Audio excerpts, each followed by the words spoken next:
अस्सलाम वालेकुम किसान दोस्तों। बरसीम के चारे पे 3 इंतहाई ख़तरनाक बीमारियां हमला आवर होती हैं और इनके हमला की वजह से ना सिर्फ किसान अपने चारे से हाथ धो बैठते हैं बल्कि पूरा सीज़न उनको चारे की शदीद कमी का भी सामना करना पड़ता है। तो किसान दोस्तों, आज की वीडियो में हम जानेंगे कि ये 3 ख़तरनाक बीमारियां कौन सी हैं, इनकी अलामात क्या हैं और बरसीम के चारे को इन बीमारियों के हमले से हम किस तरह महफूज रख सकते हैं। किसान दोस्तों, सबसे पहली खतरनाक बीमारी जो बरसीम के चारे पे हमलावर होती है, इसको कहते हैं रूट राट या जड़ के घिलाव की बीमारी। ये बीमारी राइजोकोटोन या फंगस की वजह से हमलावर होती है। बीमारी की अलामत ये हैं कि ज़मीन की सतह से 5 सेंटीमीटर नीचे गहरे हल्के भूरे रंग के धब्बे बनते हैं। शदीद हमले की सूरत में पौधे मुरझा जाते हैं और मर जाते हैं। इस बीमारी का फैलाव बीज के ज़रिए होता है, यानी अगर जो बीज आप काश्त कर रहे हैं, अगर उसमें इस बीमारी की फंगस मौजूद है तो आने वाले दिनों में फसल पे इस बीमारी का हमला होने के चांसेस काफ़ी ज़्यादा होते हैं। दूसरी बीमारी जो बरसीम के चारे पे हमलावर होती है, इसको कहते हैं स्टेम एंड क्राउन रॉट, जिसे उर्फ़े आम में बरसीम का गुलाव भी कहते हैं। ये बीमारी स्क्लेरोटीन या फंगस की वजह से हमलावर होती है। स्टेम एंड क्राउन रॉट की बीमारी की अलामत में शुरू में पत्तों और तनों पर खाकी या भूरे रंग के धब्बे बनते हैं। शदीद हमले की सूरत में पत्ते और तने मर जाते हैं और इन पर सफ़ेद रंग की फफूंदी उगी हुई नज़र आती है।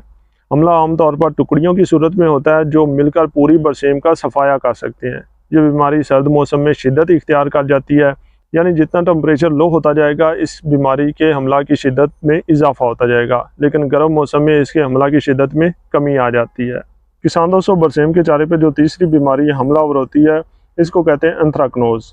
एंथ्रेक्नोज बीमारी के हमला की सूरत में बरसीम के पत्तों पर खाकी या भूरे रंग के धब्बे बनते हैं जो बाद में तनों पर भी नज़र आना शुरू हो जाते हैं। इस बीमारी में जानवर चारा खाना छोड़ देते हैं और अगर जानवर ये चारा खा लें तो माइक्रोटॉक्सिन्स की वजह से वो भी बीमार पड़ जाते हैं। तीनों का इलाज जो है वो बिल्कुल आसान है।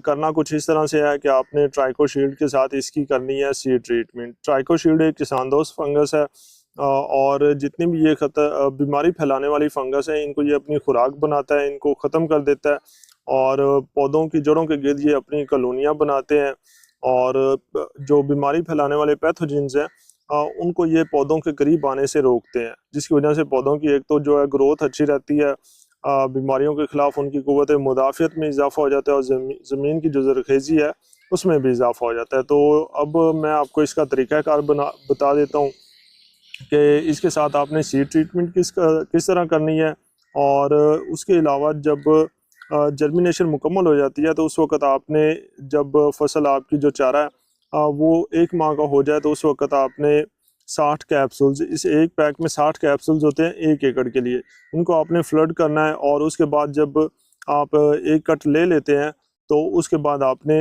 60 कैप्सूल्स दोबारा 1 डोज़ फ्लड कर देनी है। तो आपका जो चारा है वो पूरा सीज़न बीमारी से महफूज रहेगा और आपके जानवर जो हैं वो भी इस बीमारी से महफूज रहेंगे।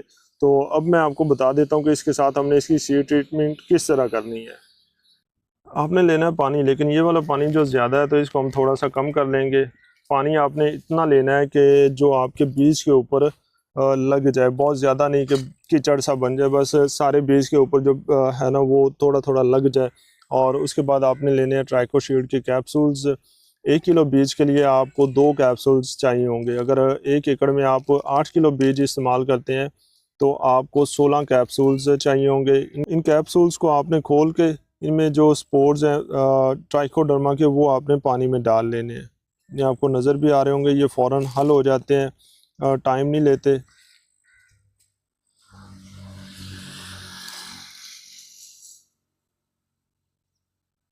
कैप्सूल्स डालने के बाद आपने इनको थोड़ा सा हिला लेना है। हिलाएंगे तो ये फ़ौरन ही जो स्पोर्स हैं ये मिक्स हो जाएंगे